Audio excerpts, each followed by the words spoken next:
एक बार किसी गांव में महात्मा बुद्ध का आगमन हुआ। सब इस होड़ में लग गए कि महात्मा को क्या भेंट करें। इधर गांव में एक गरीब मोची था।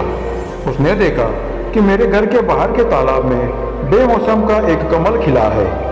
उसकी इच्छा हुई कि आज नगर में महात्मा आए हैं, सब लोग तो उधर ही गए हैं, आज हमारा काम चलेगा नहीं, आज यह फूल बेचकर ही गुजारा कर ले। वह तालाब के अंदर कीचड़ में घुस गया, कमल के फूल को लेकर आया, केले के पत्ते का दोना बनाया और उसके अंदर कमल का फूल रख दिया। पानी की कुछ बूंदें कमल पर पड़ी हुई है और वह बहुत सुंदर दिखाई दे रहा है।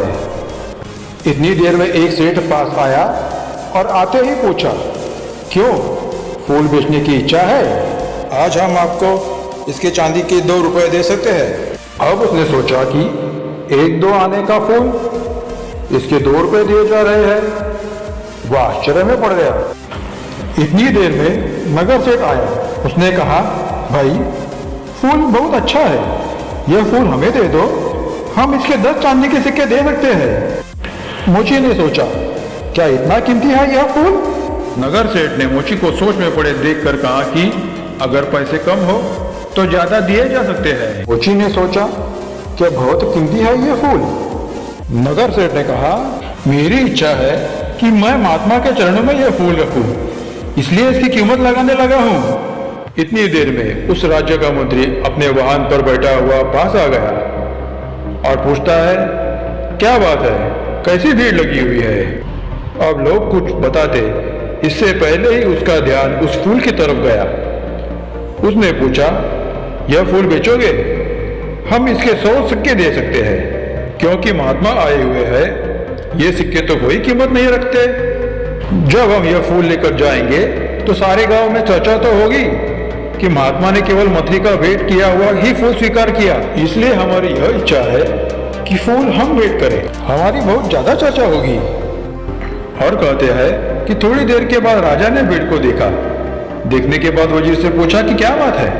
वजीर ने बताया कि फूल का सौदा चल रहा है। राजा ने देखते ही कहा, इसको हमारी तरफ से 1000 चांदी के सिक्के भेंट करना।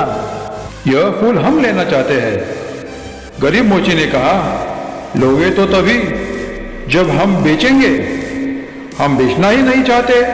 अब राजा कहता है कि बेचोगे क्यों नहीं? मोची ने कहा कि जब महात्मा के चरणों में सब कुछ न कुछ भेंट करने के लिए पहुंच रहे हैं, तो ये फूल इस गरीब की तरफ से आज उनके चरणों में भेंट होगा। राजा बोला, देख लो, 1000 चांदी के सिक्कों से तुम्हारी पीढ़ियां तर कर सकती है।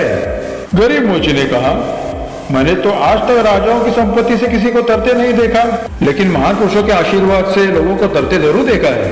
राजा मुस्कुराया और कहा उठा, तेरी बात में दम है, तेरी मर्जी, तू ही भेंट कर ले।